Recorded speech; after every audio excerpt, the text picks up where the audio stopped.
Hello everyone, कैसे हैं आप लोग। मैं Rakesh Kumar Singh Jain study UPSC CSC के यूट्यूब चैनल पे आपका स्वागत करता हूं। और ये हमारी सीरीज, जैसा कि आप ऑलरेडी जानते ही हैं, कई सारे वीडियो हमारे आ चुके हैं, चल रही इन्वायरमेंट मूवमेंट की।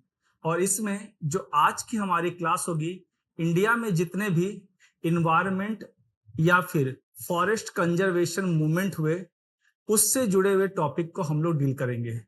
आप कहोगे सर इसका बेनिफिट क्या है। इसका बेनिफिट ये है कि इनमें से कई सारे टॉपिक पहले other exam like UPSC state PCS में पूछे जा चुके हैं और आगे भी आने की पॉसिबिलिटी है। लेकिन इस क्लास के माध्यम से हम कुछ नए डायमेंशन को कवर करने की कोशिश करेंगे, ताकि उससे जुड़े हुए जो न्यू डायमेंशन है, जिस पर यूपीएससी इन फ्यूचर में क्वेश्चन पुटअप कर सकती है, उनको भी हम डील करने की कोशिश करेंगे। कहोगे सर ऐसा कौन सा डायमेंशन है। जैसे हम लोग पढ़ेंगे बिश्नोई मूवमेंट, तो बिश्नोई मूवमेंट का एरिया कौन सा था, डिस्ट्रिक्ट कौन से थे, वहां पे कौन सी क्लाइमेटिक वेजिटेशन पाई जाती है, वहां पे नेशनल पार्क कौन से पाए जाते हैं, वहां पे फ्लोरा एंड फौना की वैरायटी क्या है, वहां के क्लाइमेटिक रीजन क्या है। तो इस टाइप के क्वेश्चन पहले ही पूछे गए हैं, फ्यूचर में ही पूछे जा सकते हैं। तो चलिए बिना टाइम गवाएं हम लोग स्टार्ट करते हैं बिश्नोई मूवमेंट। और इस पे क्वेश्चन यूपीएससी द्वारा पूछे जाने की बहुत ज्यादा पॉसिबिलिटी है। इसके लिए पहले मैं एक कहानी सुनाता हूं। इस मूवमेंट को हम लोग बोलते हैं खेजड़ी मूवमेंट भी। क्यों खेजड़ी मूवमेंट बोलते हैं, उसकी वजह बताता हूं मैं।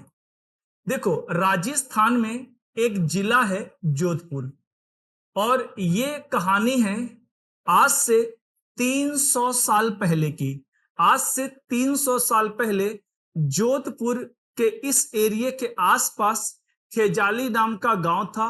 इस गांव का नाम भी खेजाली क्यों पड़ा, क्योंकि राजस्थान में खेजड़ी का पेड़ पाया जाता है, और वो खेजड़ी का पेड़ कुछ ऐसा दिखाई पड़ता है।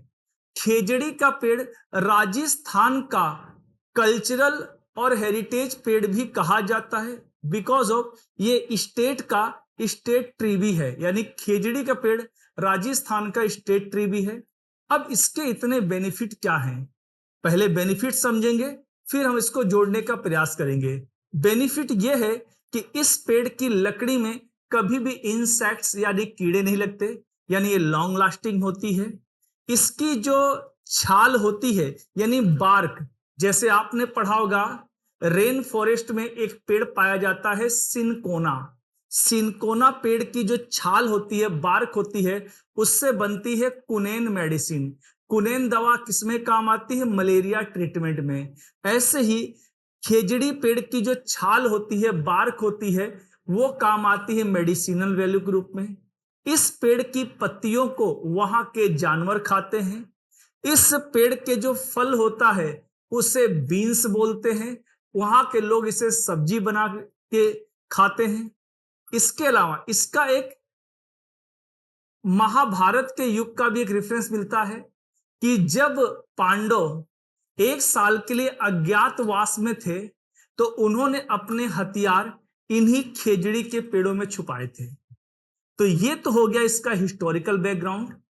अब इसकी वजह क्या थी, वहां के जो राजा थे जोधपुर के, उनको अपने महल में लकड़ियों की रिक्वायरमेंट पड़ी, और राजा ने आसपास के जंगल से लकड़ियां काटने का ऑर्डर दिया।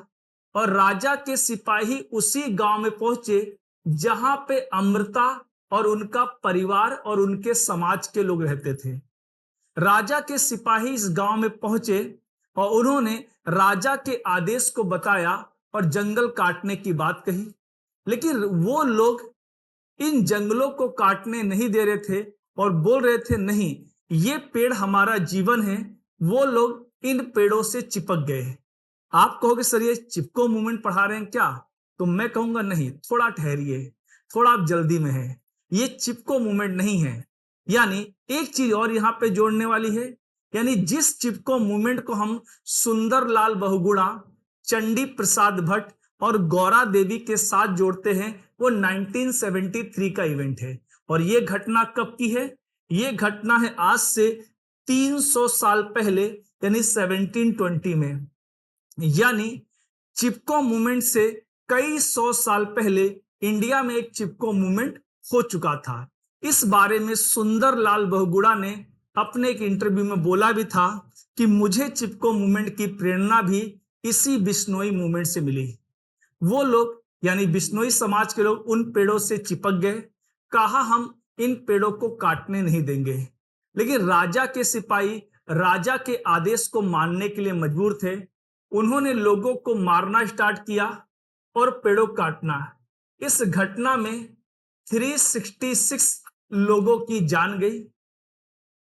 और जब इस दुखद घटना की जानकारी राजा को मिली तो राजा वहां पर आए और इस घटना पे दुख जताया और आगे भविष्य में इन पेड़ों को ना काटने की बात कही। उसी में से जो लोग जिंदा बच गए थे उन्हीं से बना हुआ है राजस्थान का बिश्नोई समाज। ये वही बिश्नोई समाज है जिसने सलमान खान पे काले हिरण के शिकार के लिए केस कर रखा है। अब देखो आते हैं काले हिरण का केस। यानी अब तक हमें ये बात समझ में आ गई कि राजस्थान का जो जोधपुर जिला है, ये इसके आसपास की कहानी है, जोधपुर, बीकानेर, जैसलमेर। तो यहां पर एक नेशनल पार्क भी पाया जाता है। वो नेशनल पार्क कौन सा है? वो नेशनल पार्क है desert national park. Desert national park में जो फ्लोरा की प्रजाति पाई जाती है और फ्लोरा पाया जाता है, वहां पे क्या वहां पाया जाता है एकेसिया यानी बबूल का पेड़ पाया जाता है, कैक्टस पाया जाता है। यानी यहाँ का क्लाइमेट कैसा है? एरिड क्लाइमेट है। ठीक है, एरिड क्लाइमेट है यहाँ का। यहाँ के जो फ्लोरा हैं वो कौन से हैं? कैक्टस है, कैक्टस है, एकेसिया है, ये सारे पेड़ पाए जाते हैं। और फौना में यहां पर पाया जाता है ब्लैक बक।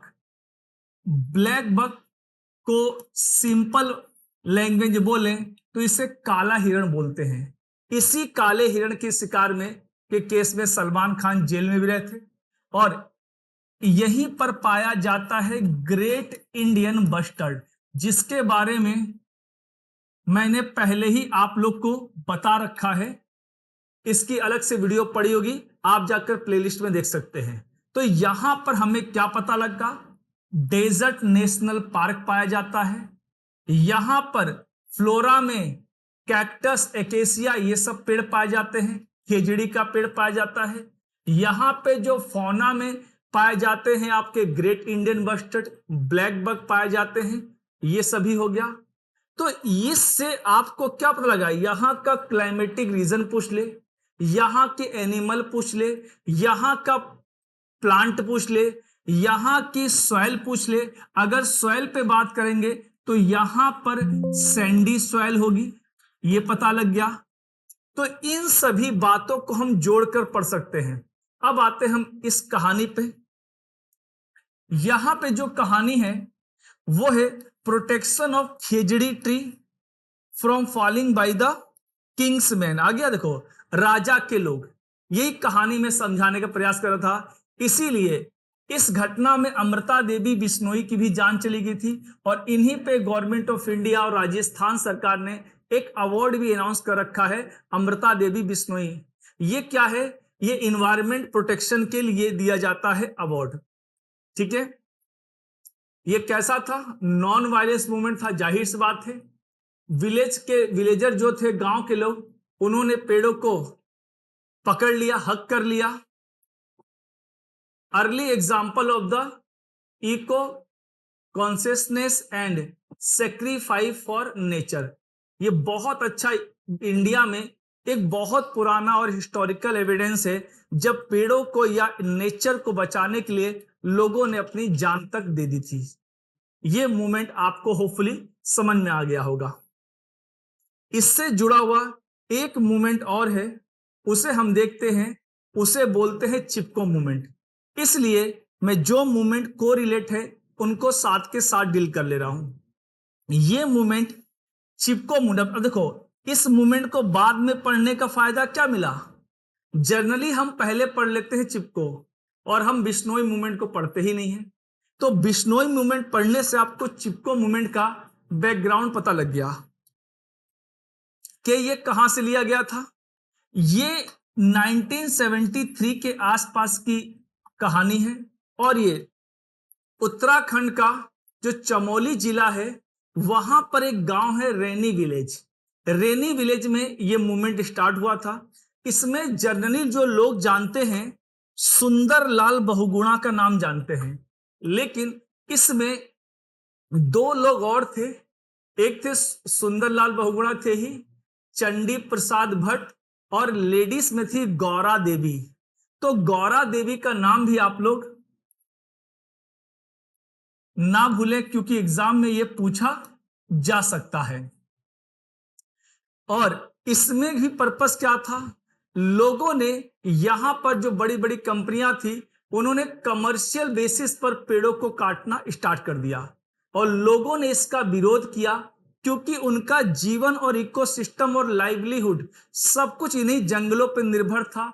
वहां की महिलाओं ने पेड़ों को कस के पकड़ लिया, किसके लिए? डिफॉरेस्टेशन को रोकने के लिए। और बाद में जाकर सरकार को रियलाइज हुआ, इस मूवमेंट को रोका गया। लेकिन इस मूवमेंट के जो लीडर थे उन्होंने कुछ डिमांड की सरकार से कि भविष्य में ऐसे कमर्शियल बेसिस पे पेड़ों को ना काटा जाए, लेकिन उसके जेन्युइन पर्पस होना चाहिए, कमर्शलाइजेशन होना चाहिए।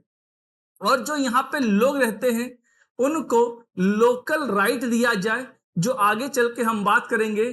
कुछ मूवमेंट में इस राइट की बात की गई, यानी लोगों को अधिकार दिया जाए पेड़ों को बचाने का, और एक विलेज कमेटी बनाई जाए। विलेज कमेटी में विलेज के ही मेंबर होंगे, वो बताएंगे कैसे इन जंगलों को बचाया जाए और कैसे इकोलॉजिकल बैलेंस किया जाए, ये सारी बातें। और यहां पर इसके साथ साथ अफॉरेस्टेशन, यानी पेड़ों को ना काटा जाए ये बात तो कही गई, लेकिन पेड़ों को बढ़ावा दिया जाए इस बात का भी सपोर्ट किया गया। वो साथ में लोगों को अवेयर करने की बात की गई, ताकि लोग अवेयर रहेंगे तो पेड़ों को काटने से रोका जा सकता है बहुत आसानी से। ये मूवमेंट काफी सक्सेसफुल मूवमेंट था, और इंडिया में एक माइलस्टोन इसने डेवलप किया लोगों की थॉट एंड थिंकिंग डेवलप करने के लिए। अब देखो इसका कॉज क्या था, क्यों इसका किया गया? तो illegal logging and the environmental degradation. जाहिर सी बात है, जब जंगल कटेंगे तो जाहिर सी बात है पेड़ कम होंगे। पेड़ कम होंगे तो फोटोसिंथेसिस कम होगा। फोटोसिंथेसिस कम होगा तो कार्बन को ऑब्जर्व कम किया जाएगा। कार्बन को ऑब्जर्व कम किया जाएगा तो कार्बन हमारे नेचर एटमॉस्फेयर में फैली रहेगी, जिससे हीट बढ़ेगी। क्यों? क्योंकि कार्बन एक वार्म गैस होती है। अगर कार्बन ज्यादा होगी तो ऑक्सीजन कम होगी, तो ऑक्सीजन भी कम होगी, यानी एक तरह का बैलेंस बिगड़ जाएगा हमारे नेचर का। ठीक है। अब देखो इससे क्या हुआ, पूरे भारत में इस टाइप के मूवमेंट को लेकर एक अवेयरनेस फैली, और लोगों ने आगे चलकर अपने अपने क्षेत्रों में कहीं भी इन्वायरमेंटल डिग्रेडेशन हुआ उसके खिलाफ कई अलग अलग मूवमेंट को लीड किया। तो यहां तक होपफुली ये बात समझ में आ गई होगी। आगे चलते हैं। आगे एक मूवमेंट है साइलेंट वैली मूवमेंट। अब देखो साइलेंट वैली मूवमेंट क्यों जरूरी है? देखिए, जो साइलेंट वैली है, पहले पता होना चाहिए साइलेंट वैली एक नेशनल पार्क है। अब इसका नाम साइलेंट क्यों पड़ा? ठीक है, यहां का जंगल बिल्कुल शांत होता है। ठीक है, इतने घने जंगल है, बिल्कुल लगता है शांत जैसा माहौल है। बिल्कुल कोई भी, इतने एनिमल होने के बावजूद भी एक्टिविटी बहुत कम है। पहला पॉइंट। यहां पर क्या होते हैं, आपने बचपन में देखा होगा कि पहले कीड़े से उड़ते थे रात में, जो हल्की सी आवाज करते थे, ची ची की आवाज करते थे, जो जुगनू टाइप का बोलते थे हम लोग। और जनरली जंगलों में वो कीड़े पाए जाते हैं। लेकिन साइलेंट वैली जो जंगल है ये कहां पाया जाता है? ये इंडिया के वेस्टर्न घाट, जो वेस्टर्न घाट की पहाड़ियां हैं वहां पाया जाता है, वो भी केरला वाले पार्ट में। इस जंगल में ये जो जुगनू टाइप के होते हैं कीड़े वो नहीं पाए जाते, इसलिए इस जंगल में किसी टाइप का साउंड नहीं होता, बिल्कुल शांत मूवमेंट होता है, इसलिए इसका नाम पड़ा है शांत घाटी। पहला पॉइंट। ये इंडिया के किस स्टेट में लोकेटेड है? तो भाई केरला में है, ये पता लगा। इसी नाम से यहां पर साइलेंट वैली नेशनल पार्क पाया जाता है। साइलेंट वैली नेशनल पार्क पाया जाता है। अब देखिए कहानी कहां से जुड़ी हुई है। ये साइलेंट वैली नेशनल पार्क है और ये केरल का वेस्टर्न घाट का एरिया है, तो यहां पर रेनफॉल खूब ज्यादा होती है। रेनफॉल 4 सेंटीमीटर से ज्यादा होती है। और आपको पता है जहां पर भी 400 सेंटीमीटर से ज्यादा बारिश होती है वहां पर कैसे फॉरेस्ट पाए जाते हैं? रेन फॉरेस्ट पाए जाते हैं। और आप जानते हो रेन फॉरेस्ट जो होते हैं वो सबसे ज्यादा डाइवर्सिफाई है, यानी इंडिया की सबसे ज्यादा बायोडाइवर्सिटी, इंडिया की सबसे ज्यादा बायोडाइवर्सिटी कहां पाई जाती है? केरल के साइलेंट वैली नेशनल पार्क में। अब इतनी ज्यादा बायोडाइवर्सिटी पाई जाती है तो प्लांट और एनिमल की वैरायटी पाई जाती होगी। यहां पे एक बहुत अच्छा एक फौना की प्रजाति पाई जाती है जिसे हम बोलते हैं lion tail macaque. Lion tail macaque होता है, ये कैसा होता है? एक मंकी होता है लेकिन वो लायन जैसा दिखाई पड़ता है। वो यहाँ की एंडेमिक स्पीसीज है, यानी वो यहीं पर पाई जाती है। लेकिन प्रॉब्लम क्या हुआ? इतनी ज्यादा डाइवर्स इकोसिस्टम को डैमेज करने के लिए एक यहां पर हाइड्रो पावर प्रोजेक्ट बनाने की अप्रूवल दे दिया गया। कब दे दिया गया? 1980 के डेकेड में। अब जाहिर सी बात है कहीं भी हाइड्रो पावर प्रोजेक्ट बनेगा तो बहुत सारे एरिया को एक्वायर किया जाएगा, वहां पे वाटर को स्टोर किया जाएगा, तो डेफिनेटली वहां पे इकोसिस्टम क्या होगा? इकोसिस्टम डैमेज होगा। इसी चीज का विरोध किया गया। वहां पर एक लेडी पोएट थी सुगाथा कुमारी।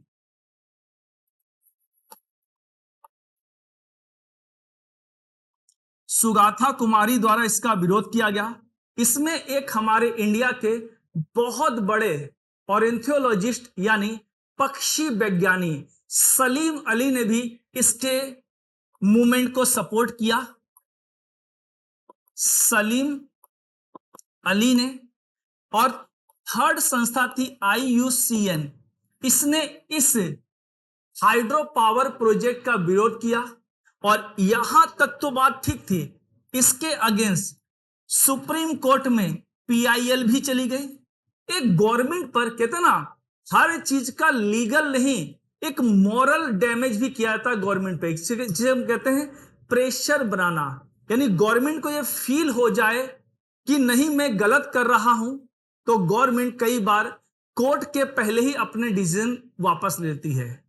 तो ये प्रेशर बनाया गया गवर्नमेंट पे और गवर्नमेंट को रियलाइज हुआ कि नेचर को हार्म करके अगर हमने डेवलपमेंट कर भी लिया तो वो सस्टेनेबल तो बिल्कुल भी नहीं होगा।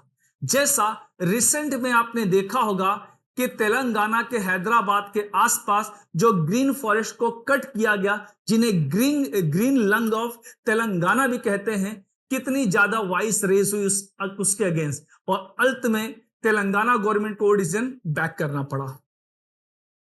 तो इसके अगेंस्ट मूवमेंट हुआ और तब जाके गवर्नमेंट ने क्या किया, इस हाइड्रो प्रोजेक्ट को बंद किया और यहां पर साइलेंट वैली नेशनल पार्क बनाने का अप्रूवल दिया।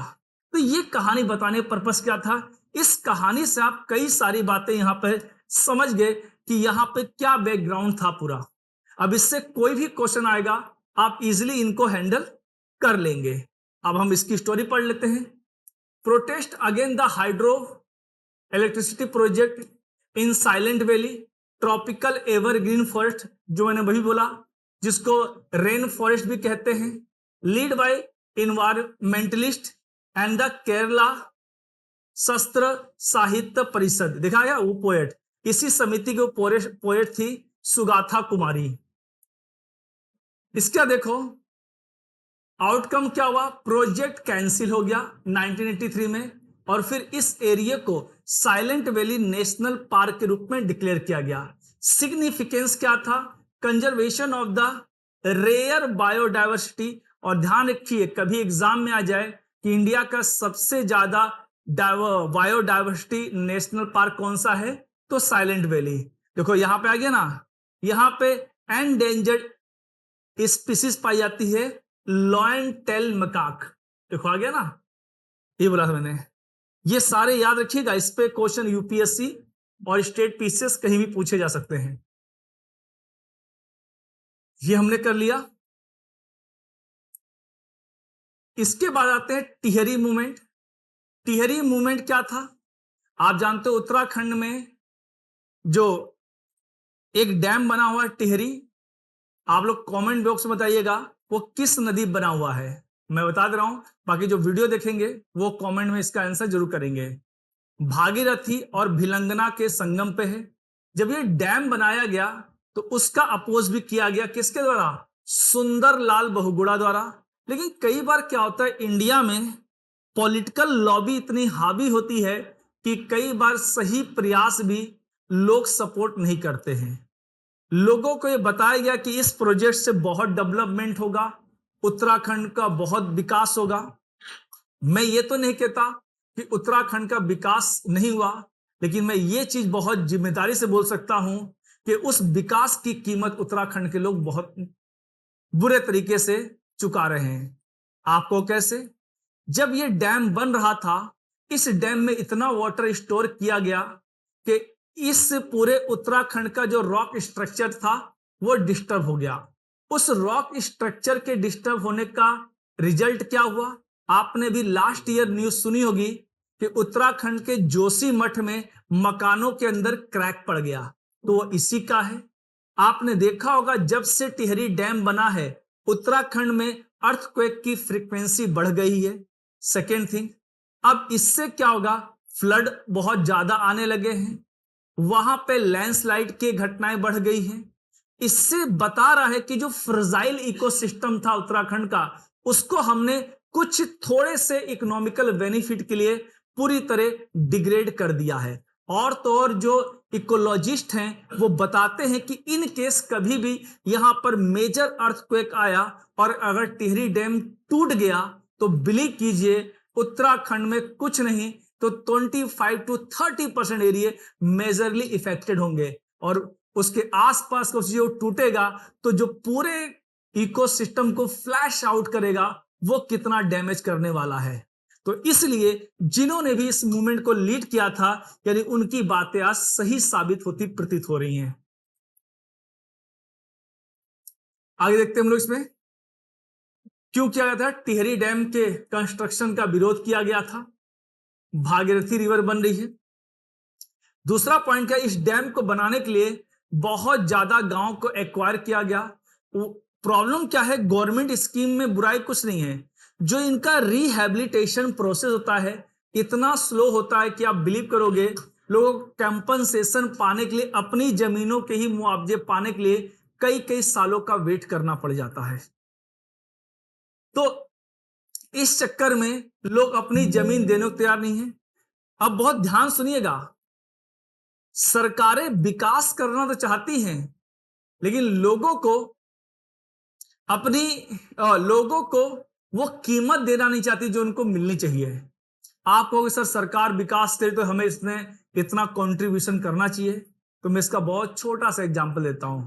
सोचिए आपकी कोई जमीन है जो ऑन रोड पे है और जिसका मार्केट प्राइस 4 करोड़ रुपए है। गवर्नमेंट चाह रही है आपके उस जमीन के अंदर एक सरकारी अस्पताल बनाया जाए, और सरकार आपको रेट दे रही है 1984 के रेट के हिसाब से 40 लाख रुपए। आप लेंगे? कहो नहीं सर हम कोर्ट जाएंगे। बस यही है, ये पूरा सीन आपने ग्रेटर नोएडा में देखा होगा। इसलिए डेवलपमेंट का कोई अपोज नहीं करता, लेकिन डेवलपमेंट ऐसा होना चाहिए जो किसी की कीमत पे ना हो, जो उनको भी बेनिफिट करे, जिनकी जमीनें ली जा रही हैं और नेचर को भी हार्म ना किया जाए। तो दोनों का एक बैलेंस बनाने की हमें बहुत जरूरत है। ठीक है, इससे जो गांव सबमर्ज हुए उसका विरोध किया गया। एक हमारा मूवमेंट है जंगल बचाओ मूवमेंट। देखिए, ये मूवमेंट 1982 में झारखंड में स्टार्ट हुआ था। क्यों हुआ था? देखिए, झारखंड का जो जंगल है वो छोटा नागपुर प्लेटू के आसपास का रीजन है और ये सारा एरिया मिनरल रिच है। अब जब बड़ी बड़ी कंपनियां पहुंची, उन्हें पता लगा इनकी जमीनों के अंदर मिनरल है बहुत सारा और जिनकी काफी अच्छी कीमत भी है, तो लोगों को यहां से डिस्प्लेस करने का प्रयास किया गया। लेकिन लोग जानते थे, अब सोचो ये आदिवासी लोग जो कई पीढ़ियों से इन्हीं जंगल पर निर्भर हैं, इनको अब शहर में अगर 10 20 50 लाख रुपए दे भी दोगे तो ना तो ये कोई जॉब करने की हालत में है, ना इनको कुछ पता है। तो इसलिए इन लोगों ने इन प्रोजेक्ट का विरोध किया कि हमें इन जंगलों से बाहर करके हमें गवर्नमेंट कहीं दूर लेके क्यों जा रही है। और इसकी जड़ में कहीं ना कहीं नक्सल मूवमेंट की भी कुछ पॉइंट में निकल के आते हैं। यानी कई बार, अब ये नहीं कहूंगा सरकार ने गलत किया या किसने, इसमें क्या हुआ, एडमिनिस्ट्रेटिव फेलियर हुआ। एडमिनिस्ट्रेटिव फेलियर का मतलब हुआ गवर्नमेंट द्वारा जो रूल लागू किए गए, जो बीच में ऑफिसर थे उन्होंने कुछ इसमें माल करप्शन प्रैक्टिस की, जिस वजह से लोगों को वो प्रॉपर रिसोर्स नहीं एलोकेट किए गए जो उनको नीड थी। इस वजह से क्या हुआ, लोगों ने इन पूरे प्रोजेक्ट का विरोध किया। ऐसे बहुत से प्रोजेक्ट का विरोध आपने देखा होगा उड़ीसा में। ठीक है, वेदांता ग्रुप का, पॉस्को ग्रुप का, कई सारे मूवमेंट का विरोध किया गया। तो ध्यान रखेंगे, बाद में गवर्नमेंट को रियलाइज हुआ। आपने एक चीज देखी होगी, नेशनल पार्क के आसपास पहले जानवरों की पोचिंग बहुत होती थी, क्योंकि उन्हीं जंगल से लोगों को आपने निकाल दिया। किसके लिए? फॉरेस्ट एक्ट बनाकर। फिर लोगों ने कहा जब हमको हमारी जमीन से निकाल दिया गया है तो आपके जानवर मरे, हमें क्या फर्क पड़ता है। लोगों ने ही बता बता कर उन जानवरों का शिकार करवाया। धीरे धीरे एनिमल के नंबर तेजी से घटने लगे। फिर सरकार ने एक कमेटी बनाई। कमेटी ने जो रिपोर्ट दी उसका सबसे बड़ा क्रक्स ये था कि बिना आप लोकल कम्युनिटी को कॉन्फिडेंस में लेकर आप उस इकोसिस्टम को बचा नहीं सकते। बाद में उन्हीं लोगों के साथ गवर्नमेंट ने काम किया और फिर जाकर गवर्नमेंट ने एक एक्ट बनाया, उसका नाम था राइट टू फॉरेस्ट एक्ट 2006। ये लागू हुआ 2007 में। इसमें बोला गया जो लोग जंगलों में पिछले 75 साल यानी 75 ईयर्स से रह रहे हैं, यानी 3 पीढ़ियों से, उनको उन जंगलों में माइनर प्रोडक्ट कलेक्ट करने का राइट होगा और कुछ लोकल राइट दिए गए। और नेशनल पार्क के आसपास लोकल गाइड और फॉरेस्ट गार्ड की नौकरी उन्हीं लोकल लोगों को दी गई पंचायतों के द्वारा, जिससे उनको कॉन्फिडेंस में लेकर जंगल को और हमारे फ्लोरा एंड फोना को बचाने का प्रयास किया। और इसका आउटकम इतना अच्छा हुआ कि आज देखिए हमारे वहां पोचिंग बहुत हद तक कम की जा चुकी है। यहां तक आपको बात समझ में आ गया होगा। देखो, tribal in the Singhbhum district in Jharkhand, यहां पे स्टार्ट हुआ था।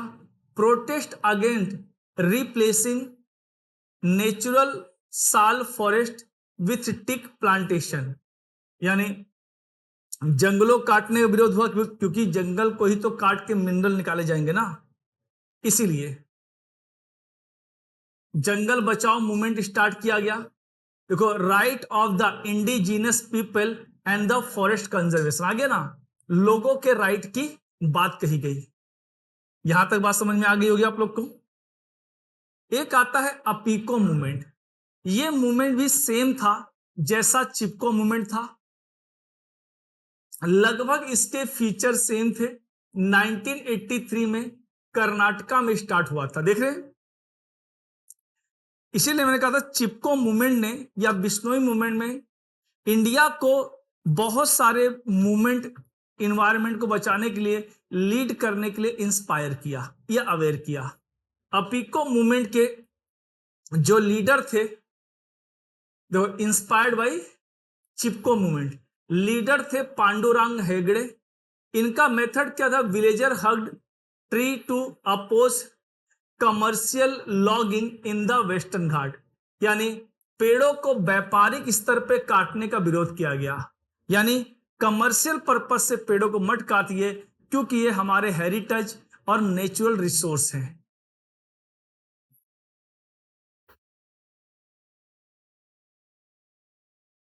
इसके बाद एम क्या था?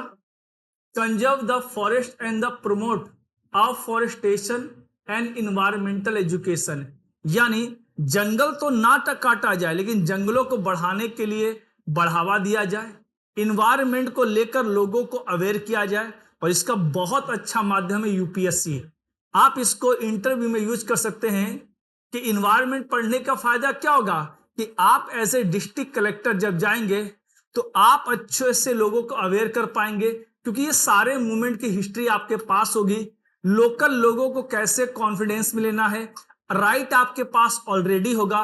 तो बिलीव कीजिए आप एक अच्छे कलेक्टर के साथ साथ एक अच्छे इन्वायरमेंटल प्रोटेक्टर के रूप में भी लोगों को इंस्पायर कर सकते हैं। आगे चलते हैं हम लोग। लास्ट मूवमेंट है हमारा नर्मदा बचाओ मूवमेंट। ये भी एक डैम, जैसे टिहरी डैम था वैसे नर्मदा बचाओ मूवमेंट। तो नर्मदा पर एक प्रोजेक्ट बन रहा था जिसका नाम था सरदार सरोवर डैम। इस डैम से बहुत सारे लोगों को डिस्प्लेस किया गया, लेकिन उनको रिहैबिलिटेट अच्छे से नहीं किया गया। इस मूवमेंट को लीड किया था मेधा पाटकर और बाबा आमटे ने। Protest against the large dam, इसीलिए बाद में लार्ज डैम के प्रोजेक्ट को इंडिया में डिनाई कर दिया गया, क्योंकि इससे क्या होता है, इकोलॉजिकल डैमेज भी ज्यादा होता है और रिहैबिलिटेशन प्रोसेस में टाइम भी बहुत ज्यादा लगता है। तो चलिए बच्चों, ये था आज का हमारी क्लास। होपफुली आपको मजा आया होगा, कुछ सीखने को मिला होगा। और एक मैं इंफॉर्मेशन आपको देना चाहता हूं कि जेन स्टडी आपके लिए यूपीएससी फाउंडेशन कोर्स 2026 लॉन्च कर चुकी है। इसमें आप लोग इनरोल्ड कर सकते हैं। इसमें आपको फुल सिलेबस कवरेज दिया जाएगा, बेसिक्स टू एडवांस मेथड से इंट्रोड्यूस और किया जाएगा आपको, ताकि कैसे आप पेपर टफ आए तब भी चीजों को हैंडल कर सकते हैं। 24/7 मेंटोरशिप सपोर्ट है, एक्सपर्ट फैकल्टी है और कॉम्प्रिहेंसिव नोट्स है विथ टेस्ट सीरीज। इसका फायदा क्या मिलेगा? आपको हर स्टेप पर यह पता चलता रहेगा कि आप किस लेवल पे अभी यूपीएससी में हैं। तो चलिए मिलते हैं नेक्स्ट वीडियो में। होपफुली ये वीडियो आपको पसंद आएगा, और वीडियो पसंद आए तो लाइक शेयर एंड सब्सक्राइब करना बिल्कुल ना भूलें और अपने पॉजिटिव फीडबैक हमें जरूर दें। Thank you.